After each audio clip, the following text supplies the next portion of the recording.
আসসালামু আলাইকুম। আমি আবারও চলে এসেছি মুরগির একটা ভিডিও নিয়ে। তো আমি এখানে দিয়েছি 3 রকমের পাতা, সামান্য এক টুকরো আদা। তো এই পাতাগুলা থানকুনি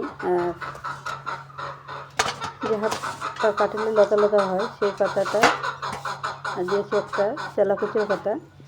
এইগুলো দিয়ে খাবার মুরগিকে দিলে সারা জীবন সুস্থ থাকবে। দেশি মুরগি যারা করেন খামারি, অবশ্যই তারা জানে যে কীভাবে প্রাকৃতিকভাবে ওষুধ খাওয়ালে ভালো থাকে।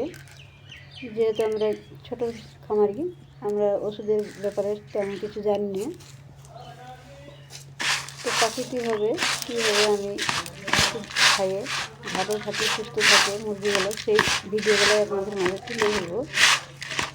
আমি ভালো করে পাতাটা ধুয়ে পরিষ্কার করে বেটে নিলাম, তারপর খাবারের সঙ্গে মাখিয়ে নিলাম। সামান্য একটু লবণ দিলাম যাতে খেতে ভালো লাগে, তিতে ভাবটা না বুঝতে পারে। তখন মুরগিগুলোকে খেতে দিয়ে দিলাম, সম্পূর্ণ ডেকে নিয়ে আসলাম। তারপরে তারা ঠোকাঠুকি করে আর খাওয়া দাওয়া করে।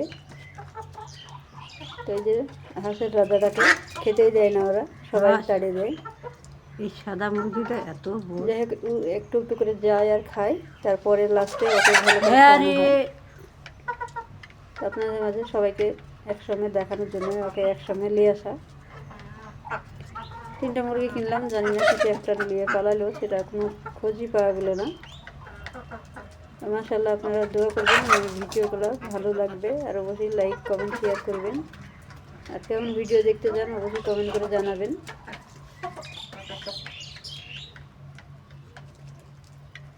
আমার হাঁসটা আছে বড় মুরগিকে তাড়াবে, কিন্তু ছোট মুরগিকে পারে না। এই সাদা মুরগিটা ওকে ঠুকরাই, তাই ভয়ে ভয়ে পালাই।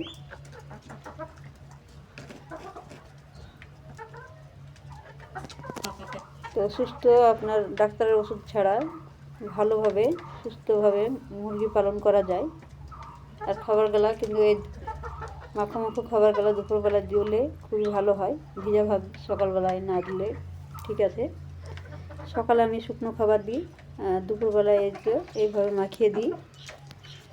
রাত্রিতেও কিছু অল্প শুকনো খাবার দিই। সারা জীবন সুস্থ থাকবে। আর মাশাআল্লাহ, আমার মুরগিগুলো ডিমও পাচ্ছে 3টে মুরগিতে।